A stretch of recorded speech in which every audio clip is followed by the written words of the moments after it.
All right, so you all make great content. What I want to talk about is how can we use different calls to action to get viewers to start watching more videos and start building a community and then obviously sell something probably. So we're going to talk about the 3 types of videos I use: discoverable, community, and sales, which coincidentally, Jake, you had discover, communication, leverage. It's the same process. So yeah, we're just going to spin. It is. It's something that because really we do. And I'll tell you, most of you are right here in this community bucket right here. Me, I was stuck in this discover bucket. A few of y'all are stuck in the sales bucket, but we want to rotate through these videos. And at least my magic formula is we're going to make 2 discoverable videos, 2 community videos, and 1 sales video. We're just going to kind of try to keep that ratio going between them. Now, you can take any video, and I'll say you can take 95% of your videos and you can make it fit in any of these. But all right, so first, who here is in marketing? Yeah. How many call to actions should a video have? Or any content, how many call to actions should it have? 1. How many call to actions do our videos have? 0. Well, either 0 or lots. Ann and I were, of course, we're definitely parents. We're riding down the road here and we're sharing videos of our kids. And what is the first thing they say? Please take a moment to like this video and subscribe to our channel. And you sure to tell us in the comments what you want to learn next. Where did they learn that from but us? So we've got somebody in there. And we're already told them to like, why do they want to like our video? They haven't even watched this yet. And so you can watch, and we'll talk about audience retention in a little bit, but you'll see a dip when you do that. You're losing people. So with the discoverable video, we want to get, for me, it's what do they think about in the middle of the night? What do they search that they have a problem for? They need an immediate answer for. Now, when they get there, the only thing they want is that immediate answer. They don't need you to tell them welcome. They don't need to see you spin your logo. They don't care about your logo. They sure don't. In other words, nobody cares about your company logo. Like, amen. So realistically, within, I'll say 3, some people say 7, but somewhere in 3 to 7 seconds, you need to start giving them the answer to the question that they are looking for. And when you are done giving them that answer, you need to end the video. You don't need to go on and say, I'm so glad you watched this. Here's they're not really glad. They got a problem. Or like 3 minutes leading up to the video of like telling a story that's completely irrelevant. Yes. Okay, which that brings up another point is how many points should a video have? How many things should it address? 1. So yeah, I'm fortunate enough to be with groups where I'm the small fish in the sea. I'm with a couple groups and I've got million subscribers, hundreds, thousands of subscribers. So, I get a lot of advice for them. We share each other's videos. I can tell you more about selling real estate at the Jersey Shores in Walmart shopping halls and all types of crazy things. We share each other's. And, one of them was like, Tim, you had 10 points in this video. I'm like, what do you mean? I'm like, these are things they need to know. They're like, we'll make 10 videos then. And yeah, so that's the first thing is it should only have 1 point. And then yeah, who here likes watching series, episodes, shows like that? I don't watch a lot of them, but anybody that does will get the point. Is first, how many do you see that start off saying welcome? So glad you're here. Yeah, it starts off even with a little bit of tension usually, right? And then yeah, it's gonna build. And then at the end, do they say the end? Thank you for being here? No, they leave you on the cliff. And so in the discoverable thing, our cliff is, what is the next video? So our goal of the discoverable video is to get them to click the next video. And what I found works really good is, and you can see it in my newer videos, is I actually bring my screen down to 50%. And there's a little thing, there's a little template around it. One, I want to build some visual tension. I want them to actually have to lean in, and I'm still feeding content because I get complaints about this, but they did look. I'm giving them that final bit of that answer and they're looking in and all of a sudden, here's our next video sitting right there on that template. And then we make a verbal pitch. We say, click here And usually, and here's the you word again, I'll even say, I have made you this playlist to help you out with whatever it is, and tell them to click there. And if you do that part well and you keep your pace good, you can get 20%, easy 20%. Well, on that end screen, yes. So of the viewers, first of all, because what's the first goal of a video? I kind of skipped that. What's the first goal of a video? To hook them, entertain. Yeah, get them to watch the end of the video. We want them to watch that whole video. So first, I've gotten a certain amount of there. We'll talk about that in a second. But then, yeah, I've already gained 20% on my next video. And so, yeah, we want to do that. All right, that's that one. And then we have community. Community, we can slow the pace down a little. No, I still don't think you should spin your logo. I still say, do not say like, subscribe, and comment down below on what you want to see next. We want to, we can slow the pace. We can get more personal with them. So we're trying to build a bond with them now, and so we're going to, and I think this is all, especially the podcast. The podcasts are the perfect example of community videos. So yeah, go through it. And at the end, don't ask them what video you want next. Never ask that question. They don't know what they want next. Ask them a question about the video. How did this make you feel? Where's a time that you had this same problem? Ask them something. Or, you could, I would say just stick with that for now. But yeah, so we're trying to build an emotional bond and start interacting with them there. And then, of course, the sales one. Now, first, sales is a really relative term. Sales, mainly I'll say, is when you're taking someone off platform. And Jake, I know, knows this. How much does LinkedIn like you taking people off platform? They don't. They don't. They us. They tell you they don't. All right. I got the numbers that Yeah. tell you otherwise. Okay, now here's the deal. No, two things. First, no, LinkedIn doesn't like it. YouTube doesn't like it. None of them like it. Also, and this is something, Jake and I had a conversation about, and it finally clicked with me, is, if people are on LinkedIn, they probably don't like going to YouTube. Here's the other reason it doesn't work. But first, we've lowered the number of times we're taking them off platform to 20%. So, we've minimized that. And now we've built a bond with them. And so, now here at the end of this video, we can say, click here to sign up for my value bomb service. Click here to purchase this product. Again, only one thing though. Don't tell them, and never say goodbye. Again, if I didn't make that, that's the toughest part for people. I did that series of, I can't say that. It's a real camera. Don't say goodbye. Don't say hello. Don't say welcome. Don't say thank you for being here. Don't say any of those terms.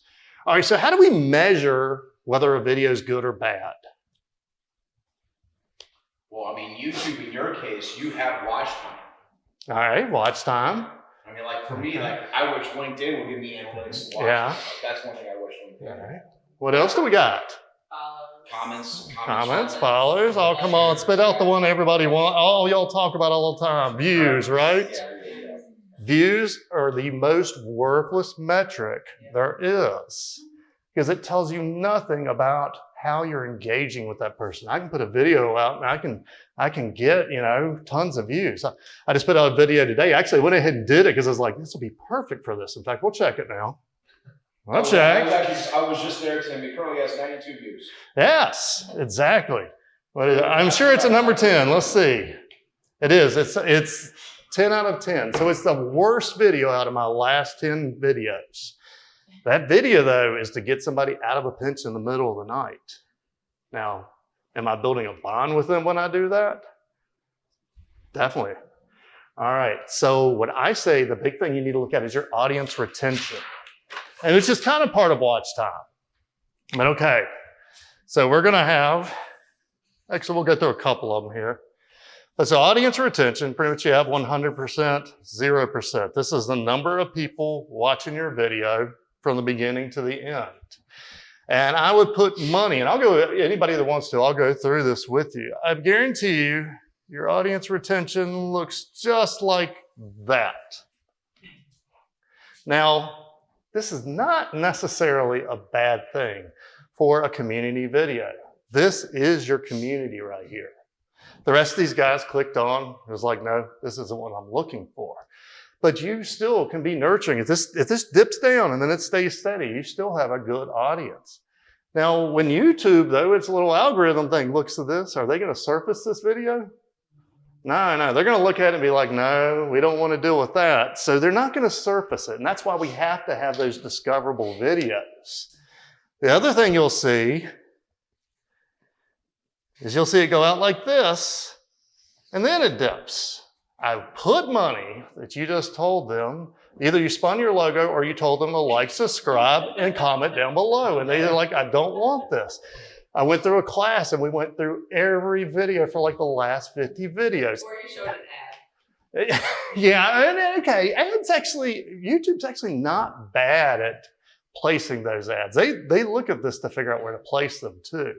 The other one you will see, and a lot of us argue back and forth on whether this is okay or not, is you will see that. You spun your logo here. I'll put money on it.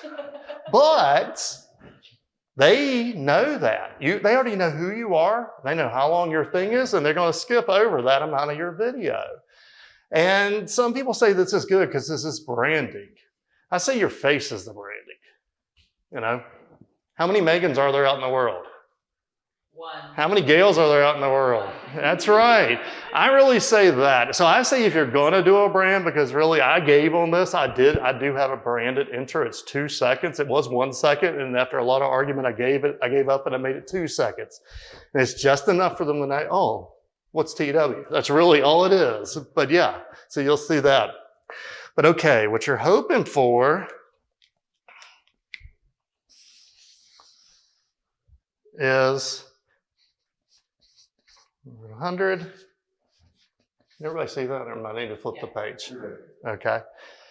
What you hope for is your videos, typically what you'll be looking for is you're going to see a dip, and then you want to see a fairly steady decline, and it'll fall off there at the end.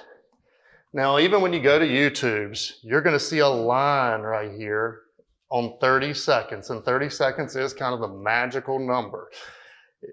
If you can hold someone at 30 seconds, you can probably hold them through the rest of the video. Now, if you see big dips before this, you clickbaited them and they didn't like it, you spun your logo, or yeah, it just wasn't what they were looking for. So it could be an issue with your pacing at the beginning of your video. Now, if you lose them over here, chances are you'll find that you've answered their question, and you'll see it drop off early. But you see this dip at the end?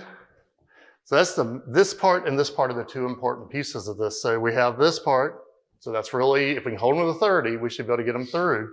And then here at the end, this is that end screen. And if you will do those things, when you get here, in fact, on the exact same thing, I should have popped up on the screen, but on this exact same audience retention, right here beside of it is that end screen click-through rate. And you have your average and this video. And you can easily hit 20% right here. I will put money, all of yours are less than 1%. Before I started this, mine was 0.4%. So even if I managed to get here, first of all, YouTube allows you to have 4 elements on your end screen. How many should we have? One. Now, actually, I have 2. One of them's never clicked on, but it was in the template and I left it there. But yeah, so now we've taken a viewer. First of all, they've watched the whole video. And now 20% of them click the next video. You think YouTube will surface that video? Yeah. So there, that's my 3 buckets. Any questions on it? So just a few notes with this, just so people are aware. LinkedIn currently does not have watch time. It's coming. It's supposed to be here by end of 2023. Just so you guys are aware of that. So like that's one thing. The other thing is, I think most of us here are more LinkedIn content than YouTube content. But I want to add 2 takeaways for like what Tim said. One is we might not have a click option, but when finally LinkedIn gets the pinned comments to finally actually come back and get into all that, you can leverage that pinned content as a previous conversation. So like what Tim does for videos, I have on mine where I'll do like my manufacturing highlight video, and then want to learn more, I'll have a 15-second segment of that with a link in the comments. So Right. like, click through is important. Like I know it happens on LinkedIn because I'll literally reference a post from like 6 months ago, and then I'll see it go trending again. Mhm. So like for you, if you are sharing something, don't be afraid to say, does this conversation make sense? Well, here's another post that we talked about it, or another video that we talked about it. Or, you know, when Megan's doing a podcast or an interview and she posts it, hey, did you enjoy this one? Go check out podcast 37 when I talk about this person. You know, those are all great examples of that. One other thing, and I'll probably stop talking. The page before that, Tim, Yeah. you had 2 discoverable, 2 community, 1 sales. Right. Like, it was amazing for him to see that because that's literally what I do for my content strategy when I'm posting on social media. So if you were to look at how I push out my content, what I have is my manufacturing highlight, where it's the blue banner ones, which you see when I'm highlighting processes. I try and do 2 of those a week. I try and do 2 community posts a week, which is highlighting and advocating the industry. You've been seeing me push a lot more infographics on state manufacturing and stuff recently. That's something I'm trying. And then I'll do 1 sponsored video, which is the sales one. Yeah. So like, it's really interesting to see how us, 2 completely different platforms, Yeah. 2 completely different approaches, same results. Yeah. You know, so like, take that when you're developing your content and your story, and you are building more consistency within your branding. It's good that that's a very healthy balance that I've learned works well. Yeah. I mean, nobody wants a sales pitch every night. I mean, do you want every email you get from somebody to be a sales pitch? Yeah. I mean, same deal. Yeah. You know, we want to nurture those connections. Because your discoverable creates a new audience. Mm-hmm. Your community educates and creates an accolade to what your knowledge is. And then your sales at the end of the day is what brings the money. Yeah.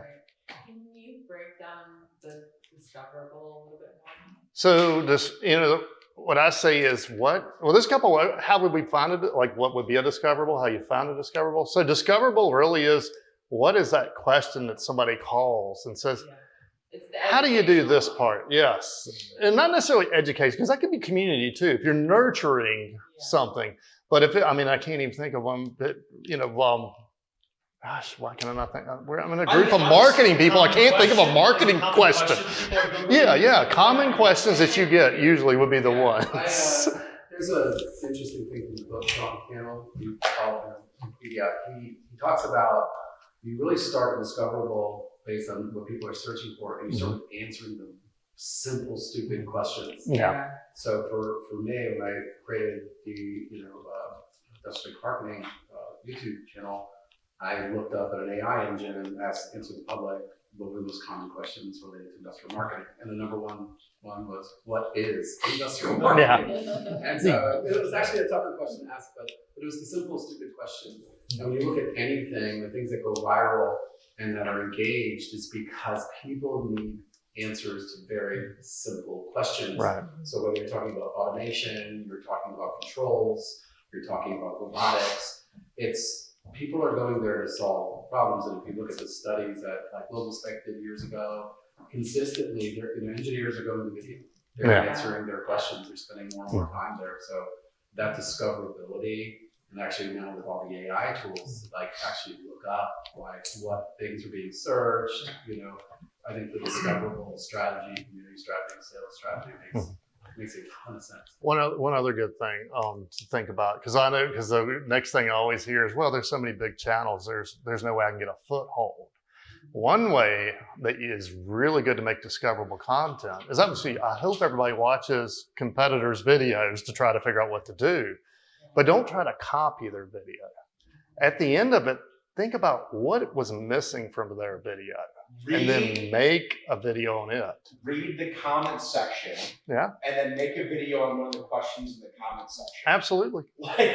Because when it's irrelevant. Well, here's the thing. When you're watching a video, you notice you have the videos on the right side there. That's suggested content. And yeah, you may not be able to get the top position on YouTube. But if you do a good complimentary video, you can get that top suggested spot. And that's one of my sales pitches or whatever with companies. I'm like, you're not even creating videos, so YouTube isn't recommending you on that sidebar. Yeah. You know, so that's huge. All right, I'm sure I'm out of time, but one other thing, because now that we're kind of going there is, are tags any good in YouTube? Should you use tags? You told me no. That's right. What's the only tag we should have? 'Cause I Megan's name, because I don't know how to spell it. So if it's something that is commonly misspelled and it's in your video, then you can put it there. But honestly, YouTube even now knows that. And they say right there above it, this, has minimal impact besides common misspellings. What should you have in your description? Just about 3 lines. That's all that matters because it's all you see when you're scrolling through videos. And they truncated already. YouTube already knows it's 29.97 frames per second. They take a still frame of that each time. And I did experiment. We were doing a video series and I just there's a place you can upload it, but I uploaded a still image just to see what YouTube would say about it. It was me and someone else. And with no other info, YouTube knew it was a male, it was a female. It knew Tim Wilborne. It knew TW Controls. It knew the other company, even though we had no markings. So you don't need to put anything in that. You just want human. I love, sure, there, be a good human. You want to engage the human. Don't try to engage the algorithm. Hey, actually, guys, this is a good question Jeff has. Is how many different places should you upload content to? And this is a discussion. I don't want us to turn this into a whole argument because we all have different, okay, I say one. You make your camp in one place and they will come to you. Then you can go share clips of it, little short pieces, and feed them in.